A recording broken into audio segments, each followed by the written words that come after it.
సద్గురు సాయి పరబ్రహ్మణే నమః. అసతోమా సద్గమయ తమసోమా జ్యోతిర్గమయ మృత్యోర్మా అమృతంగమయ. సాయి బంధువులారా, ఈరోజు ఉదయం సాయితత్వంలో రాజ్యాంగ స్ఫూర్తి అనేటువంటి వీడియోను అప్లోడ్ చేయడం జరిగింది. అయితే ఉదయం నేను ఈ సాయితత్వంలో మార్గదర్శకులుగా భావించేటువంటి శ్రీ సాయిదాస్ గారికి శ్రీశైలం వారికి ఫోన్ చేసినప్పుడు వారు, నువ్వు చెప్పింది బాగుంది, అయితే నీవు మరొక విషయాన్ని కూడా ప్రస్తావించుంటే బాగుండేది అన్నారు. ఏమిటి ఆ విషయం నాకు అర్థం కాలేదు.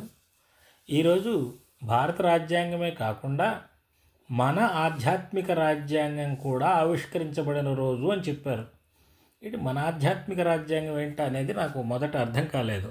అప్పుడు వారు చెప్పింది ఏంటంటే, ఈరోజు భారతదేశం అంతా కూడా రాజ్యాంగం ఆమోదించిన రోజని సంబరాలు జరుపుకుంటూ ఉన్నారు. అదేవిధంగా అనేక సాయి మందిరాల్లో సాయి సచ్చరిత్రను మొట్టమొదటిసారిగా ముద్రించి ఆవిష్కరించిన రోజు అని సాయి సచ్చరిత్రకు పూజలు నిర్వహిస్తున్నారు. అలాగే సత్సంగాలు నిర్వహిస్తూ ఉన్నారు. అదేవిధంగా సాయి సచ్చరిత్ర పారాయణలు కూడా చేస్తూ ఉన్నారు. కాబట్టి నిజానికి అది మన ఆధ్యాత్మిక రాజ్యాంగం. వారు చెప్పింది ఏంటంటే, భౌతికంగా అనేకమైనటువంటి రూల్స్ రాజ్యాంగంలో ఉన్నాయి. అయితే దానికి సరిపడినటువంటి మానసిక సంసిద్ధతను కలగజేయాలి అంటే ఒక గురువు మార్గదర్శనంలో మనం చూసినట్లయితే అది మనకి ఇంకా బాగా అర్థమవుతుంది అని చెప్పడం జరిగింది. వాస్తవానికి ఇది బాబా యొక్క ఒక అద్భుతమేమో అనిపిస్తుంది. ఎందుకంటే మనం సాయి సచ్చరిత్రలో చదువుకున్నాం.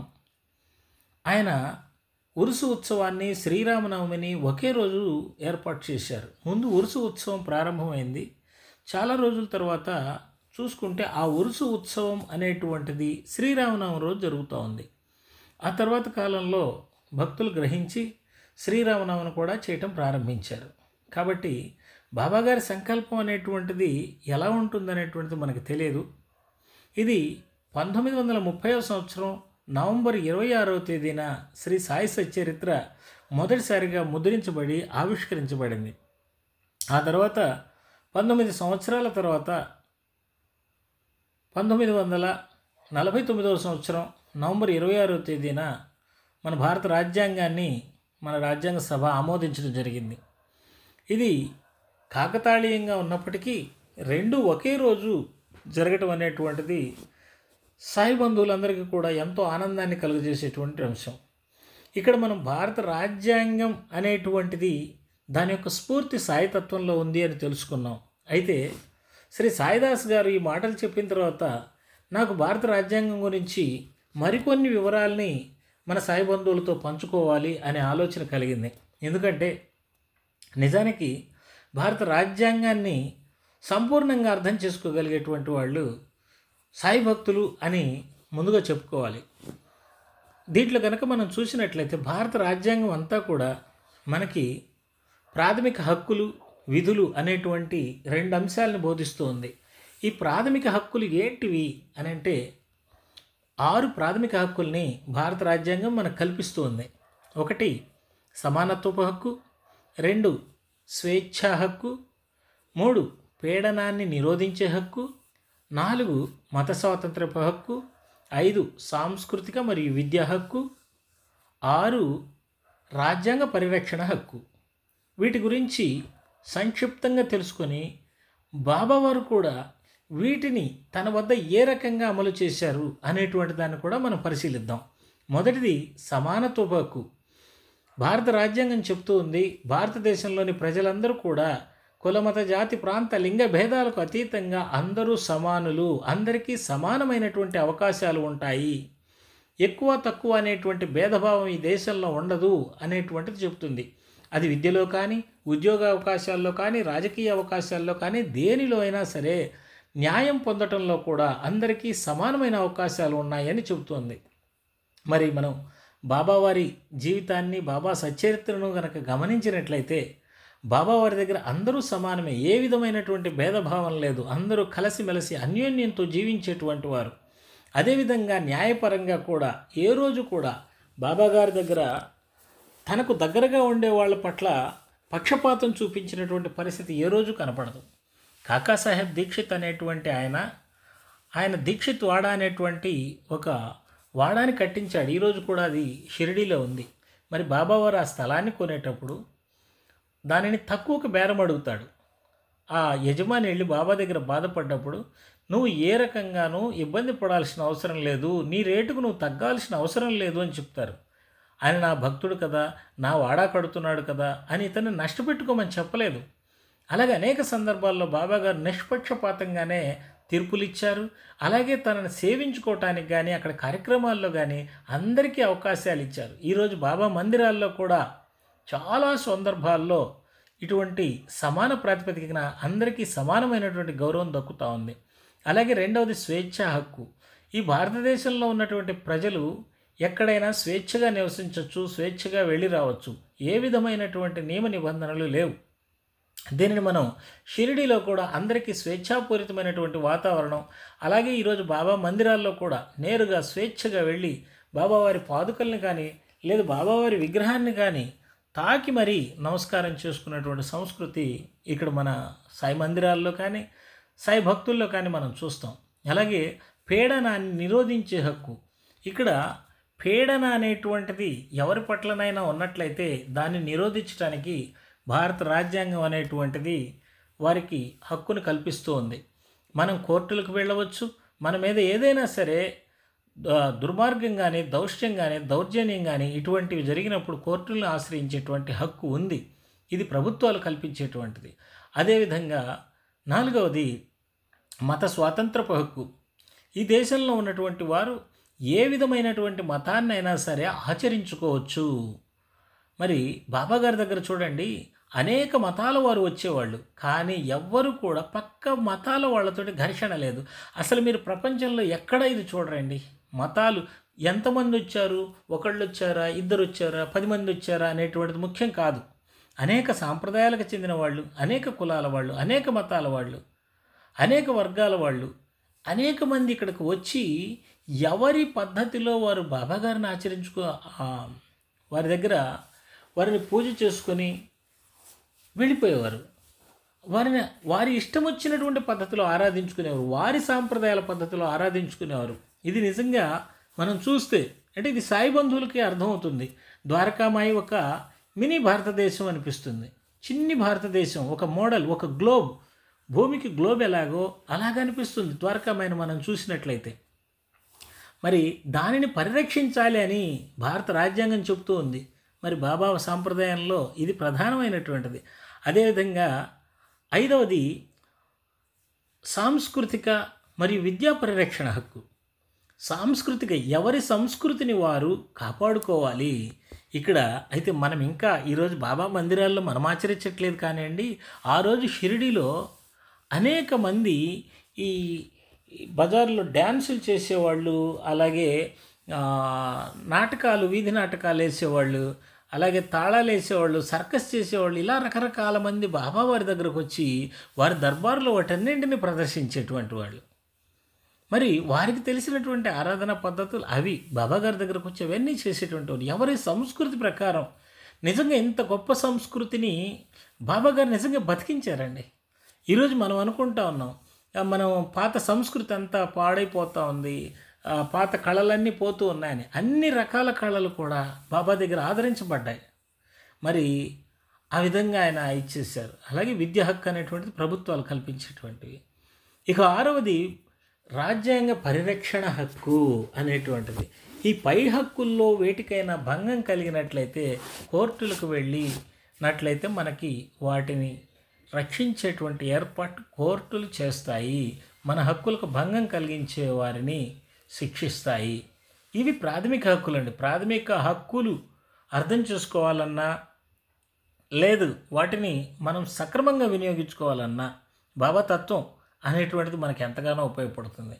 ఇక మనం ప్రాథమిక విధుల్లోకి వెళ్ళామనుకోండి, ఇందాక ప్రాథమిక హక్కులు అంటే భారత రాజ్యాంగం మనకేం చేస్తుంది అనేటువంటి దాని గురించి తెలియజేసాయి. అంటే పౌరులుగా మనకి భారత రాజ్యాంగం ఈ దేశం నాకేం చేసింది అంటుంటారు కొంతమంది. ఏం చేసేదేంది? నువ్వు స్వేచ్ఛగా బ్రతికేటువంటి హక్కు ఇచ్చింది, సమానత్వపు హక్కు ఇచ్చింది, విద్యా హక్కు ఇచ్చింది. కొన్ని పొరపాట్లు ఉండొచ్చు, కానీ మనందరికీ భారతదేశంలో ఈ హక్కులన్నీ ఒకప్పుడు లేవండి. రాజుల పరిపాలనలో లేవు, లేదు నవాబుల పరిపాలనలో లేవు, లేదు బ్రిటిష్ వారి పరిపాలనలో కూడా లేవు. కానీ ఈరోజు మనకి ఇవన్నీ ఉన్నాయి. ఇది భారతదేశం మనకి ఇచ్చినటువంటిది. మరి మనమేం చేయాలి అనేటువంటిది ప్రాథమిక విధుల్లో మనకి తెలియపరుస్తూ ఉన్నాయి. ఏమిటి ప్రాథమిక విధులు అని అంటే, నిజంగా ఈ ప్రాథమిక విధులను కనుక మీరు చూశారు అంటే, ఎప్పుడో మనందరం చిన్నప్పుడు చదువుకొని ఉంటాం. ఒకసారి మనం వీటిని గుర్తు చేసుకున్నామంటే, ఏంటిదంతా బాబా చెప్పిందే కదా, బాబా చెప్పిన సత్యాలే కదా దీంట్లో ఉంది, బాబా ఆచరించేదే కదా ఇదంతా అని మనకు ఒకసారి ఆశ్చర్యం కలుగుద్ది. ఇంకా చిత్రమైన విషయం ఏంటంటే, ఈ ప్రాథమిక విధులు ఎన్ని ఉన్నాయో తెలుసా? బాబావారు మనకి ఏకాదశి అభయ సూత్రాలు చెప్పినట్లు ఈ ప్రాథమిక విధులు కూడా ఏకాదశమే ఉన్నాయండి. అంటే 11 ప్రాథమిక విధులు ఉన్నాయి. దాంట్లో బాబాగారు ఎలాగైతే ఆయన మనకి రక్షణను ఎలా ఇస్తారు, మనం ఎలా జీవించాలి అని తెలియజేశారో, అలాగే ఇవి ఈ ప్రాథమిక విధులు అనేటువంటివి మనం ఎలా జీవించాలి అనేటువంటి తెలియజేస్తాయి. దీన్ని కనుక మనం తెలుసుకున్నట్లయితే సాయిదాస్ గారు దీన్ని ఆధ్యాత్మిక రాజ్యాంగం అనే సచ్చరిత్రను ఎందుకు అన్నారు అనే విషయం అర్థమవుతుంది.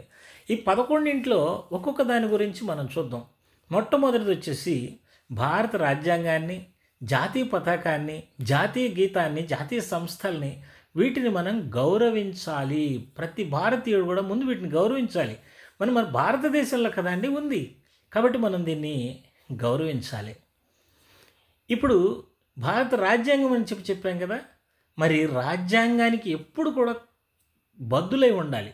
మరి రాజ్యాంగం అప్పటికి అమల్లోకి రాకపోయినప్పటికీ ప్రభుత్వం ఏదైనా సరే చెప్పినప్పుడు ఆచరించాలి. ఈరోజు చాలామంది ఈ స్వామీజీలు కానివ్వండి, లేకపోతే డబ్బున్న వాళ్ళు కానివ్వండి, లేకపోతే కొంతమంది మతం పేరును అడ్డం పెట్టుకునే వాళ్ళు కానివ్వండి, మాకు వెసులుబాటు కావాలి, డబ్బు ఉన్నటువంటి వాళ్ళు ప్రధానంగా, మమ్మల్ని కోర్టులు కూడా ఏం చేయలేవు అనేటువంటి భావనతో ఉన్నారు. కానీ బాబాగారి జీవిత చరిత్రను కనుక మనం గమనించినట్లయితే, బాబాగారు ప్రభుత్వం ఏదైనా చెప్పినప్పుడు దానికి ఆయనేమి గొడవ చేసి అడ్డుపడి లేదంటే తన భక్తుల్ని ఉజుగొల్పలేదండి. ఒక సందర్భంలో బాబాగారి మీద ఒక దొంగ కేసు పెట్టారు, చోరీ కేసు పెట్టారు. దానికి ఆయన విచారిస్తామని చెప్పంటే బాబాగారు ఏమనలేదు. సరే వచ్చి విచారించుకోండి అని చెప్పి అన్నారు. వాళ్ళు విచారణలో అడిగిన ప్రశ్నలకు సమాధానాలు చెప్పారు, వాళ్ళు వెళ్ళిపోయారు. ఆ కేసు దొంగ కేసు అని తేలిపోయింది. అలాగే బాబాగారి దగ్గర ఏదో డబ్బులు వచ్చేస్తూ ఉన్నాయని బ్రిటిష్ వాళ్ళు ఇన్కమ్ ట్యాక్స్ ఆఫీసర్ని పంపించారు ఎంక్వైరీ కోసం. మరి అక్కడ ఉన్న వాళ్ళందరూ కూడా అతను క్రిస్టియన్ బాబా, అతని మీద నెగిటివ్ రిపోర్ట్ ఇస్తాడు, అతన్ని రానియద్దు అని చెప్పంటే, కానీ బాబాగారు ఏమన్నారో తెలుసా? లేదు, వాడిని రమ్మని చెప్పండి, అతను నా సోదరుడు, అతని పని అతను చేసుకునేవ్వండి అని చెప్పి అన్నాడు. చూడండి, రాజ్యానికి ఎవరు కూడా అతిథులు కాదండి. రాజ్యాంగం అనేటువంటిది ఒక పరిపాలనా యంత్రాంగం, కాబట్టి దానిని ధిక్కరించాలని మనం అనుకోకూడదు. అదేవిధంగా జాతీయ గీతం మీకు తెలుసో లేదండి, గ్లోబల్ సమ్మిట్ అని షిరిడి వాళ్ళు నిర్వహించారు. 2017వ సంవత్సరంలో బాబావారు సమాధి చెంది 100 సంవత్సరాలు పూర్తయిన సందర్భంగా అప్పుడు మొట్టమొదటి ప్రార్థనా గీతంగా దేన్ని ప్లే చేశారో తెలుసా? జాతీయ గీతాన్ని ప్లే చేశారండి, జనగణమనని ప్లే చేశారు. మీరు పాత వీడియోలు ఎక్కడన్నా ఉంటే చూడండి, అది మ్యూజిక్ తోటి దాన్ని ప్లే చేశారు. నిజంగా మిగతా అందరూ భారతీయులందరూ కూడా జాతీయ గీతాన్ని అంటే జనగణమన అధినాయక జయ అనేటువంటి దాన్ని ఎంతో ప్రేమిస్తారు.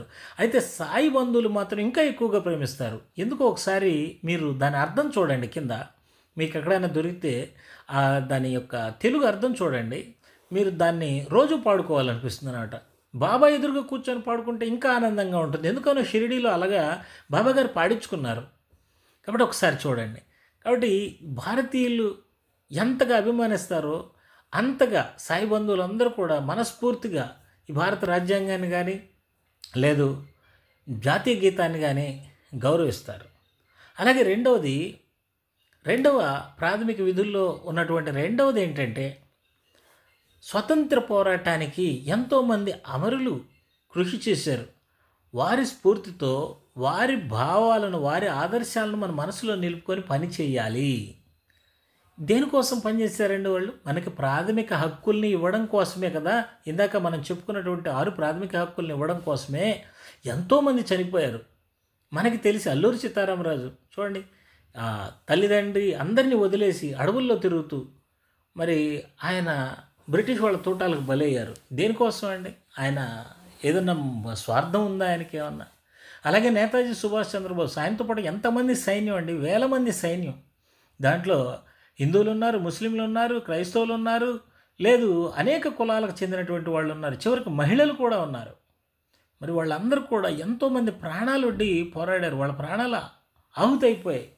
మరి వాళ్ళందరూ దేనికంటే మనందరం కలిసి ఆనందంగా జీవించాలి నా భారతీయులు అనేటువంటి ఒకే ఒక్క దృక్పథంతో జలియన్ వాలాబాగ్లో 1000 మందికి పైగా ఒకే ఒక రోజు చనిపోయారు బ్రిటిష్ వాళ్ళ కాల్పుల్లో. మరి వాళ్ళందరినీ మనం గుర్తుపెట్టుకోవాలండి. ప్రతిసారి గుర్తుపెట్టుకొని మనం ఐకమత్యంతో, ఇప్పుడు చూడండి, బిడ్డలు తన్నుకుంటుంటే తండ్రి ఎంతో బాధపడతాడు. 4 పిల్లల నుండి తన్నుకుంటుంటే వాళ్ళు ఆస్తుల కోసం మరో దానికోసం అనవసరంగా, అరే ఎందుకురా మీరు తన్నుకుంటారు, నేను ఇంత కష్టపడి మిమ్మల్ని పెద్ద చేశానని చెప్పి. అలాగా భారతదేశంలో ఉన్న ప్రజలందరూ ఐకమత్యంతోటి ఉండాలి అని చెప్పేటువంటిది వాళ్ళ కోరిక అన్నాడు. మరి దాన్ని మన మనసులో నిలుపుకొని ముందుకు నడవాల్సినటువంటి అవసరం ఉంది. అలాగే మూడవది, దేశ సార్వభౌమత్వాన్ని, జాతీయ సమగ్రతను కాపాడాలండి. అంటే భారతదేశం ఎవరి ముందు తల వంచుకునేలా ఉండకూడదు. అంటే మనందరం ఐక్యతతో ఉండాలి. జాతీయ సమగ్రత అంటే మనందరం ఐక్యతతో ఉండాలి.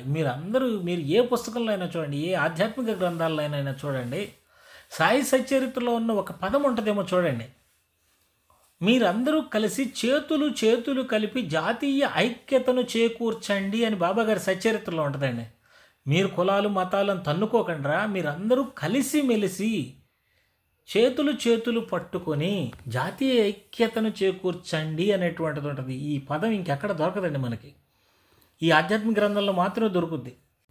మరి ఆ రకమైనటువంటి భావజాలం ఉండాలి. అయితే ఇప్పుడు మనకు కొంతమందికి అనుమానం వస్తుంది, సార్ అందరూ ఇలా లేరు కదండి, కొంతమంది మతోన్మాదంతో ఊగిపోతూ ఉన్నారు, వాళ్ళ వల్ల నష్టం కదంటే ఖచ్చితంగా నష్టమే. ఎవరు మతోన్మాదంతో ఊగిపోతూ ఉన్నారు అంటే దీనికి కారణాలు చాలా ఉన్నాయి. వాటి గురించి కూడా మనం చెప్పుకుందాం లాస్ట్లో.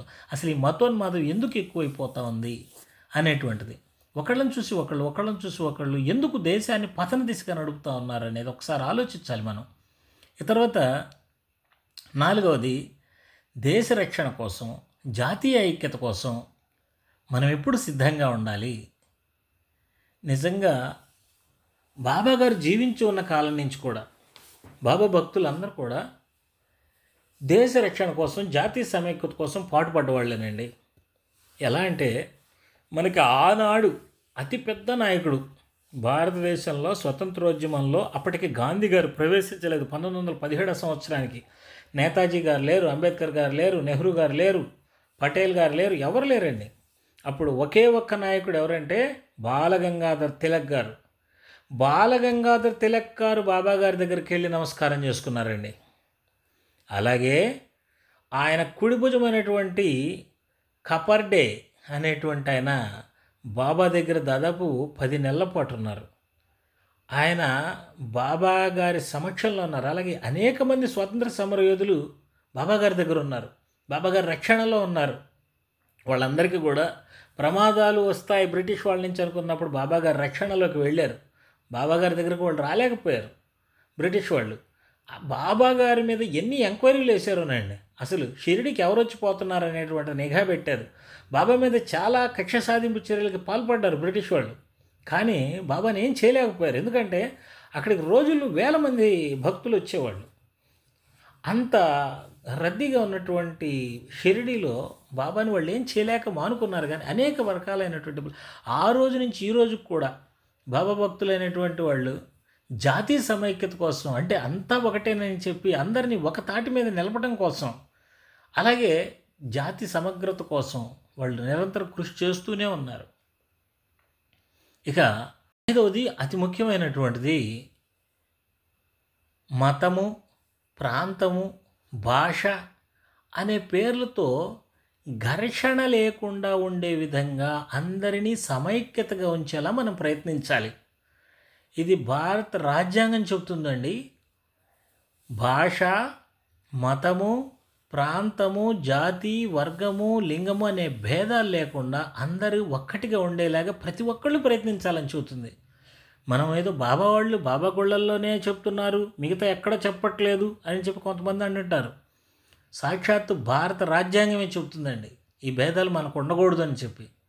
ఒకవేళ ఆ విధంగా భేదభావాలు చాలామంది బయట కల్పిస్తున్నారు కదా అంటే వాళ్ళు భారత రాజ్యాంగానికి విరుద్ధంగా ప్రవర్తిస్తున్నారు.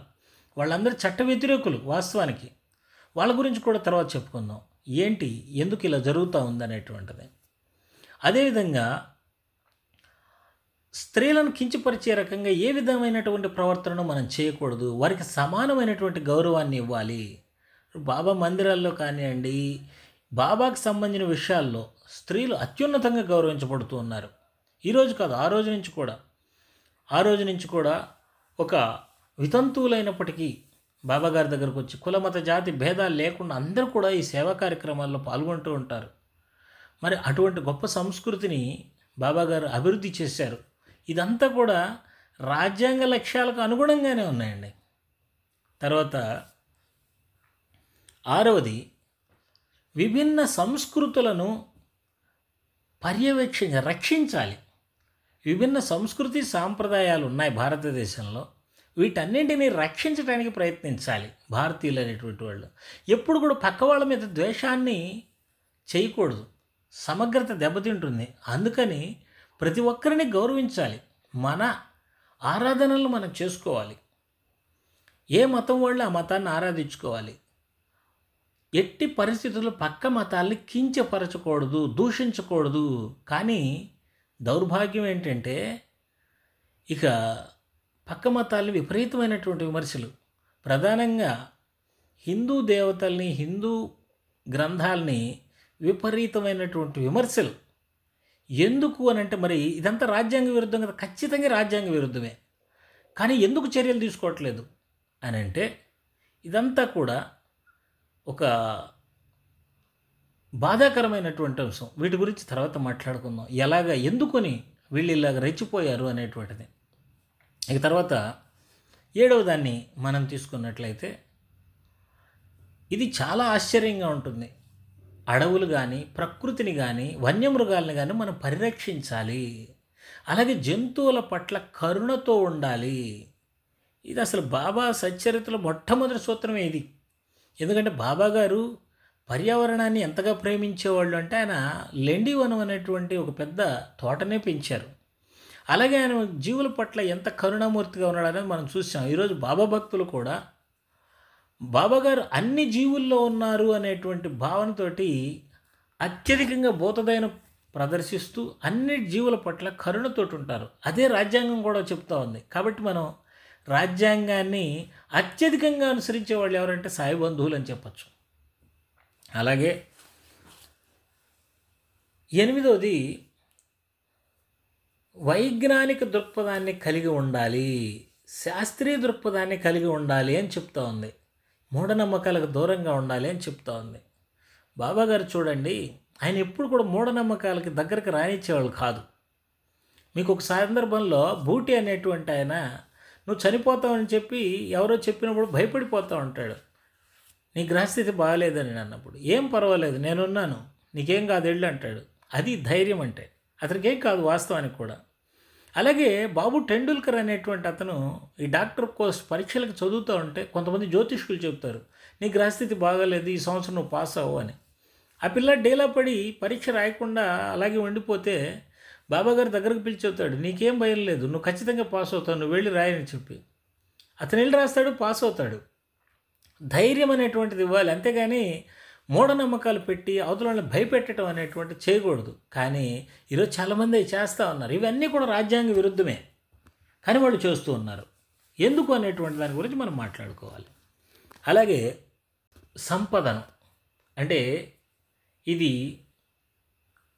9వది, ప్రజల ఆస్తులను కానీ ప్రభుత్వ ఆస్తులను కానీ ధ్వంసం చేయకూడదు. ఇది పౌరులందరూ పాటించాల్సినటువంటిది. ఈరోజు మనం చూసినట్లయితే ఈ ధర్నాలని చెప్పి, రాస్తారోకోలని చెప్పి, నిరసన ప్రదర్శనలు అంటూ బస్సులను తగలబెట్టడం కానీ ఇవన్నీ కూడా రాజ్యాంగ విరుద్ధమైనటువంటి పనులు. వాటిని బాబాగారు ఎప్పుడు ప్రోత్సహించలేదు. ఇంకా బాబాగారు నిర్మించారు. పడిపోయిన దేవాలయాల్ని మళ్ళీ తిరిగి కట్టించారు. ఆయన ఎప్పుడు కూడా నిర్మాణం గురించి చెప్పేవాళ్ళు కానీ ఎప్పుడు కూడా అటువంటి విధ్వంసాలు అనేటువంటివి చేయకూడదనే చెప్పేవారు. ఇక 10వది ఉంది, వ్యక్తిగతంగా కానీ సమిష్టిగా కానీ తమ శక్తి వంచన లేకుండా అత్యున్నతమైనటువంటి స్థాయిని చేరుకోవడానికి ప్రయత్నించాలి. ఎందుకు ప్రయత్నించాలండి? ఏ వ్యక్తి అయినా సరే అత్యున్నత స్థాయి కంటే అతను అత్యున్నత స్థాయికి వెళ్తే అతని కుటుంబం కూడా అత్యున్నత స్థాయికి వెళ్తుంది, అతని ప్రాంతం కూడా అత్యున్నత స్థాయికి వెళ్తుంది, తద్వారా దేశం కూడా ఉన్నత స్థాయికి వెళ్తుంది. కాబట్టి ప్రతి ఒక్కళ్ళని ఉన్నతంగా పనిచేయాలి, ఉన్నతంగా ముందుకు అభివృద్ధి చెందాలి అని రాజ్యాంగం తెలియజేస్తూ ఉంది. ఎవరు కూడా బద్ధకంతో ఉండకూడదు. నేను ఈ పని చేయకూడదు, ఉచితంగా ఇస్తే తీసుకోవాలనేటువంటి ఆలోచన రాజ్యాంగం చెప్పలేదు. కష్టపడి పని చేద్దాం, మనందరం కలిసి పనిచేసి మనం అభివృద్ధి చెందుదాం, దేశాన్ని కూడా అభివృద్ధి చెందిద్దాం అని చెప్తా ఉంది. మరి బాబాగారు కూడా సేమ్ ఇదే చెప్పారండి. బాబాగారి దగ్గరికి వచ్చేటువంటి వాళ్ళు అందరూ ఆధ్యాత్మికం కోసం వచ్చారు అని చెప్పి కొందరు అనుకుంటారు. ఆయన గురువు కాబట్టి ఆధ్యాత్మికం ఎవరైతే అడిగారో వాళ్ళకి దాన్ని బోధించారు. కానీ బాబాగారు ఎప్పుడు కూడా వాళ్ళు ఉన్నత స్థితికి వెళ్ళాలనే ఆయన ఆశీర్వదించేటువంటి వాళ్ళు. మహల్సాపతి, కాకాసాహెబ్ దీక్షిత్ ఇటువంటి వాళ్ళు ఆధ్యాత్మిక ఉన్నతి కోసం ప్రయత్నించే వాళ్ళ కోసం దాన్ని బోధించేవాళ్ళు. కానీ భౌతికమైనటువంటి ఆలోచనలు ఉండేటువంటి వాళ్ళకి భౌతికంగా అభివృద్ధి చెందడానికి ప్రోత్సహించేటువంటి వాళ్ళు. మోతీరామ్ జానే అనేటువంటి అతను హోటల్లో కూలికి పనిచేసుకునేటువంటి వ్యక్తి. అతను బాబా దగ్గరికి వచ్చినప్పుడు ఏమన్నాడు? నువ్వు సొంతంగా హోటల్ ప్రారంభించు అని చెప్పాడు. బాబాగారు మాట విని అతను హోటల్ ప్రారంభించాడు. అది చాలా పెద్ద హోటల్ అయింది. తర్వాత అతను 10 మందికి ఉపాధిని కల్పించగలిగాడు. అలా ఉండాలన్నమాట. భారత రాజ్యాంగం కూడా ఇదే చెప్తా ఉంది. బాబాగారు కూడా అదే రకంగా ప్రోత్సహిస్తూ ఉన్నారు. అలాగే పురందరే అనేటువంటి ఆయన కొంచెం ఇంటి పట్ల అంత ఆసక్తి లేకుండా, సొంత ఇల్లు లేకుండా ఇంట్లో వాళ్ళు ఎన్ని ఇబ్బందులు పడుతున్నా పట్టించుకోనప్పుడు బాబాగారు ఏం చెప్పారు? నువ్వు సొంత ఇల్లు కట్టుకొని కానీ నా దగ్గరికి రావద్దు అని చెప్పారు. అతను నా వల్ల కాదు బాబా అంటున్నా, నువ్వు ముందు ప్రయత్నం చేయని అన్నాడు. అతను ప్రయత్నం చేస్తే అన్నీ ఫలించినాయి. ఏడాది తిరిగేటప్పటికి ఇల్లు కట్టుకొని వచ్చాడు. కాబట్టి ఉన్నతమైనటువంటి స్థితికి వెళ్ళడానికి ప్రయత్నించు. ఆధ్యాత్మికం అనేటువంటిది మనసులో ఉండాలి. అంతేకాని అంతా బాబా చేస్తాడని పనులన్నీ పక్కన పడేసి బాబా బాబా బాబా అంటూ కూర్చోమని బాబాగారు చెప్పలేదు. కాబట్టి భారత రాజ్యాంగం ఏదైతే నిర్దేశిస్తుందో దాన్నే బాబాగారు కూడా చెప్తా ఉన్నారు. అలాగే 11వది చిట్ట చివరిది, ప్రతి ఒక్కరు కూడా తమ పిల్లలను 14 సంవత్సరాల్లోపు ఉండే పిల్లలందరినీ కూడా చదివించాలి. తల్లిదండ్రులు కానీ సమాజం కానీ ఇది మన బాధ్యత అని చెప్తా ఉంది. బాబాగారు పాఠశాల నడపలేదు, కానీ చిన్నపిల్లల్ని ఎంతో ప్రేమగా దగ్గరకు తీసేవాళ్ళు. చాలామంది పనులకు వెళ్తూ బాబా దగ్గర తమ పిల్లల్ని వదిలిపెట్టేసి వెళ్ళిపోయేవాళ్ళు. అలాగే ఆయన రాత్రి పడుకునేటప్పుడు కొంతమంది పిల్లలు చావడిలో ఉన్నప్పుడు వాళ్ళకి తుకారాం కీర్తనలు, కబీర్ దాస్ కీర్తనలు వీటిని చెప్తూ ఉండేవారు అనమాట. కాబట్టి బాబాగారి యొక్క సిద్ధాంతాలు కానీ బాబాగారి ఆచరణ మొత్తం కూడా భారత రాజ్యాంగంలో ఏదైతే చెప్పబడి ఉందో అదే విధంగా ఉంటాయి. ఎందుకు అంటే గతంలో కూడా చెప్పుకున్నాం, ధర్మం అనేటువంటిది ఎక్కడైనా ఒకటే. అది భారత రాజ్యాంగంలో ఉండొచ్చు, లేదు సాయి సచ్చరిత్రలో ఉండొచ్చు. అయితే ఇక్కడ ఇందాక మనం కొన్ని అంశాలు చెప్పుకున్నాం. ఎందుకండి మత విద్వేషాలు ఈ రకంగా పెరిగిపోవడానికి కారణం ఏంటి అని అన్నప్పుడు ఇక్కడ మనం ఒకటి చెప్పుకోవాలి. ఇంత గొప్ప రాజ్యాంగాన్ని మనం అమలు చేసుకోవటంలో కొంత ఏమరపాటుతో ఉండటం వల్లనే ఇవన్నీ కూడా సంభవించాయి. దీనికి సంబంధించి బాబాగారు అంటే ఇందాక క్యాప్షన్లో పెట్టినట్లు భారత రాజ్యాంగం అమలు గురించి ఒక సందర్భంలో, అక్కడ డాష్ ఉంది కదా, ఆ డాష్లో భారత రాజ్యాంగం అమలు గురించి ఒక సందర్భంలో బాబా, దాని తర్వాత డాష్లో సాహెబ్ అంబేద్కర్, బాబాసాహెబ్ అంబేద్కర్ గారు ఏమన్నారంటే, ఇక్కడ బాబా అంటే బాబా అనుకోకండి, బాబా రాజ్యాంగం వచ్చేటప్పటికి లేరు. బాబాసాహెబ్ అంబేద్కర్ గారు, చిత్రం ఏంటంటే సాయిబాబాలో బాబా ఉన్నాడు. రాజ్యాంగాన్ని రూపొందించడంలో ప్రముఖ పాత్ర వహించినటువంటి అంబేద్కర్ గారికి కూడా బాబా సాహెబ్ అనేటువంటి బిరుదు ఉంది. ఇక్కడ కూడా బాబా అనేటువంటి పేరుంది. ఇదంతా యాదృచ్ఛికమే. అది నవంబర్ 26, ఇది నవంబర్ 26, ఇది యాదృచ్ఛికమే. మరి మనం భావిస్తే మాత్రం ఏదో ఒక సంబంధం ఉంది అనిపిస్తుంది. సరే, బాబాసాహెబ్ అంబేద్కర్ గారు ఏమన్నారంటే, భారత రాజ్యాంగం ఎంత గొప్పగా ఉన్నప్పటికీ మనం దాన్ని సరిగా అమలు చేసుకోలేకపోతే మనం దాని ఫలితాల్ని పొందలేము అని చెప్పారన్నమాట. ఇప్పుడు మన రాజ్యాంగం అనేటువంటి చాలా గొప్పది కదా.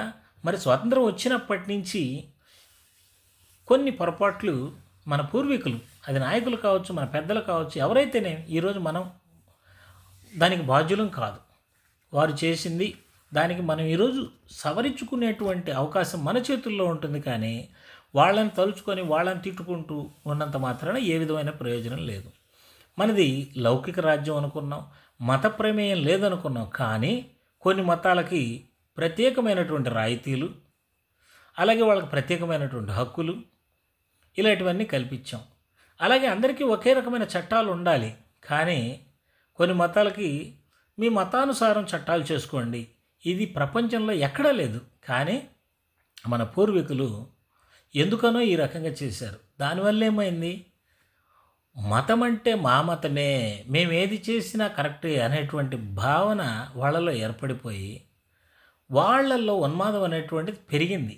పెరగడానికి కారణం రాజ్యాంగం కాదు, దానిని సరిగా అమలుపరుచుకోలేకపోవటం మన పొరపాటు. భారత రాజ్యాంగం అందరినీ సమానమని చెప్తుంది. సమానం అన్నప్పుడు ఏ మతానికి ప్రాధాన్యత ఇవ్వాల్సిన అవసరం లేదు. ఎవరికి ప్రత్యేకమైనటువంటి చట్టాలు కానీ ప్రత్యేకమైన హక్కులు కానీ ఇవ్వాల్సినటువంటి అవసరం లేదు. కానీ కల్పించబడ్డాయి. దానివలన మతోన్మాదం అనేటువంటిది పెరిగింది. అలాగే మత స్వాతంత్రం ఉంది, అంటే ఏ మతాన్నైనా మనం ఆచరించవచ్చు. కానీ పక్క వాళ్ళ మతాల్ని కించపరిచేటువంటి హక్కు ఎవరికి లేదు. అలా ఎవరైనా పక్క మతాలను కించపరిచినట్లయితే వాళ్ళని ప్రభుత్వం శిక్షించాలి. కానీ మనం చూడండి, రాముడి గురించి, కృష్ణుడి గురించి విపరీతమైనటువంటి విమర్శలు, దుర్మార్గమైనటువంటి విమర్శలు, అసలు మీకు సంబంధం లేనటువంటి విమర్శలు అన్నీ చేస్తున్నప్పటికీ ఎవరు వారి మీద చట్టపరమైనటువంటి చర్యలు తీసుకోవట్లేదు. దానితో వాళ్ళకి ఎలా తయారైందంటే ఇతర మతాన్ని తిట్టడం మా హక్కు అన్నట్లుగా తయారైంది. ఇదంతా మన పూర్వీకులు చేసినటువంటి పొరపాట్లే. మరి దానివల్ల ఎప్పుడైనా సరే ఒక ప్రాంతంలో ఉన్నప్పుడు కొంతమందికి ప్రత్యేకమైనటువంటి హక్కులు, అలాగే వాళ్ళకి చట్టం నుంచి సడలింపులు ఇస్తే అది ఎప్పటికైనా కొంతకాలానికి అలజడి రేగక మానదు, ఆందోళనలు జరగక మానదు. ప్రస్తుతం జరుగుతుంది అదే. ఇప్పుడు అటువైపున ఆ రకమైనటువంటి వెసులుబాటులతోటి వారు రెచ్చిపోతుండేసరికి ఇటువైపు వారు కూడా మనం కూడా అదే ఉన్మాదాన్ని ప్రదర్శించాలి అనేటువంటి ఆలోచన వస్తూ ఉన్నది. దీనికి ఇది మంచిదా చెడా అని చెప్పంటే ప్రస్తుతానికి మనం ఏం చెప్పలేం. ఎందుకంటే ఈ రోజున్న పరిస్థితి ఇది. దీనికి కారణాలు ఉన్నాయి. కానీ దానిని సరిచేసుకునేటువంటి అవకాశం మాత్రం మన చేతుల్లోనే ఉంది. రాజ్యాంగం ప్రకారం ఇక్కడ ముందుగానే చెప్పుకున్నట్లు బాబా గారి దగ్గర ఎవరికి కూడా ప్రత్యేకమైనటువంటి సదుపాయాలు లేవు, ప్రత్యేకమైనటువంటి హక్కులు లేవు. ఎవరైతే మానవత్వంతో ఉంటారో, మానవత్వమే ప్రధానం అండి బాబా గారి దగ్గర, మతం కాదు. మానవత్వంతో ఉన్నవారిని మాత్రమే బాబా గారి దగ్గరకు రానిచ్చేవారు. ఆ కులం, మతం, జాతి, ప్రాంతం ఏమీ అవసరం లేదు బాబా గారికి. అయితే అహంకారంతో ఎవరైతే వస్తారో వారు ఏ మతమైనా, ఏ కులమైనా, ఏ ప్రాంతమైనా వారిని లోపలికి రానిచ్చేటువంటి వారు కాదు. ముందుగా మనకు కావాల్సినటువంటిది మానవత్వం. కాబట్టి ఈ మానవత్వాన్ని మనం నిలబెట్టుకోగలిగినట్లయితే బాబాగారి సచ్చరిత్ర ద్వారా మనకి మానవత్వం అనేటువంటిది మన మనసుల్లో పెంపొందుతుంది. తర్వాత భారత రాజ్యాంగాన్ని ఇంకా మరింతగా అర్థం చేసుకున్నటువంటి అవకాశం కలుగుతుంది. చివరిగా ఒక మాట, ఈరోజు సాయి బంధువులు అనేక మంది సాయి సచ్చరిత్ర ఆవిర్భవించిన రోజు అని మన సాయి సచ్చరిత్రను ఎంతో ఆనందంతో పూజించుకుంటున్నాం, పారాయణం చేసుకుంటున్నాం. ఒక అంచనా ప్రకారం ఆంధ్ర రాష్ట్రంలో కానీ తెలంగాణలో కానీ ప్రతి 10 ఏండ్లలో ఒక సచ్చరిత్ర ఉన్నది అనేటువంటిది తెలుస్తూ ఉంది. కానీ భారత రాజ్యాంగం ఎంతమంది దగ్గర ఉంది అని అంటే ఎవరి దగ్గర ఉండదు దాదాపు. ఎందుకు అనంటే ఇక్కడ సాయి సచ్చరిత్ర అనేటువంటిది మన మనసుకు శక్తినిస్తుంది, మన బాధల్ని తొలగిస్తుంది, మనకి శాంతిని కలుగజేస్తుంది. అయితే భౌతికమైనటువంటి కష్టాలని ఎదుర్కోవటానికి ఉపయోగపడేటువంటిదే రాజ్యాంగం. కాబట్టి రాజ్యాంగం పట్ల కూడా కొంత అవగాహన అనేటువంటిది సాయి బంధువులు కూడా పెంచుకుంటే మంచిది అనేటువంటిది బాబాగారి అభిప్రాయం అని అనుకుంటున్నాను. ఎందుకంటే బాబాగారి షిరిడీలో కూడా బాబాగారు సశరీరంతో ఉన్నప్పుడు కూడా అనేక మంది లాయర్లు, జడ్జిలు కూడా అక్కడ ఉండేటువంటి వాళ్ళు. రేగే గారు, అవస్థే గారు, తాత్యా సాహెబ్ నోల్కర్ గారు, వీళ్ళందరూ జడ్జీలండి. అలాగే కపర్డే గారు, కాకా సాహెబ్ దీక్షిత్ గారు, ప్రధాన్ గారు, అలాగే సపత్నేకర్ గారు, వీళ్ళంతా ధూమాల్ గారు, వీళ్ళంతా లాయర్లు. వీళ్ళ వలన అక్కడ ఉన్నటువంటి ప్రజలకు ఎంతో మేలు జరిగింది, బాబాగారికి కాదండి. ఎందుకంటే ఇక్కడ జలసితోటి బాబా మీద కేసులు పెట్టాలని ప్రయత్నించారు, కేసులు పెట్టారు, దొంగ కేసు పెట్టారు. అప్పుడు వీళ్ళు వెళ్ళి లాయర్స్ వెళ్ళి అఫిడవిట్ దాఖలు చేశారు. బాబాగారు అక్కడికి రారు, కోర్టుకు రారు, మీరే వచ్చి విచారించుకోండి, మీకు విచారణే కదా కావాల్సింది. అంటే చట్టం తెలిసినప్పుడు మాత్రమే వాటిని చేయగలరు. చట్టం తెలియనప్పుడు ఏం చేస్తామండి? వాళ్ళు చెప్పిందల్లా భయపడి తలకాయ ఊపుకొని పరిగెత్తుకుంటూ టెన్షన్ పడాల్సిందే. కాబట్టి చట్టాల పట్ల అవగాహన ఖచ్చితంగా కలిగి ఉండాలి. ఇక్కడ దాకేందుకు లాస్ట్లో సమాధి అయిన తర్వాత కూడా కొంత గొడవ జరిగిన సందర్భంలో కాకా సాహెబ్ దీక్షిత్ కలెక్టర్ దగ్గరికి ప్రయాణం అవుతాడు, జడ్జితో మాట్లాడతానని చెప్పి. ఎందుకంటే ఆయనకి లా పట్ల అవగాహన ఉంది కాబట్టి. రాజ్యాంగం పట్ల కానీ లేదు ఈ చట్టాల పట్ల కానీ అవగాహన అనేటువంటిది ఖచ్చితంగా తెలుసుకోవాలి. అందుకనే ఈ నవంబర్ 26వ తేదీన సాయి సచ్చరిత్ర మరియు భారత రాజ్యాంగం రెండు కూడా ఆవిష్కరించినటువంటి డేట్లు అయ్యాయేమో అనేటువంటిది బాబాగారు మనకి అందిస్తున్నటువంటి ఒక సూచన అని నా అభిప్రాయం. సర్వేజన సుఖినో భవంతు, లోకా సమస్త సుఖినో భవంతు, సమస్త సన్మంగళాని భవంతు, సత్య దిగ్విజయ ప్రాప్తిరస్తు, ధర్మ దిగ్విజయ ప్రాప్తిరస్తు, శాంతిరేవ శాంతిరస్తు. ఓం శాంతి శాంతి శాంతి.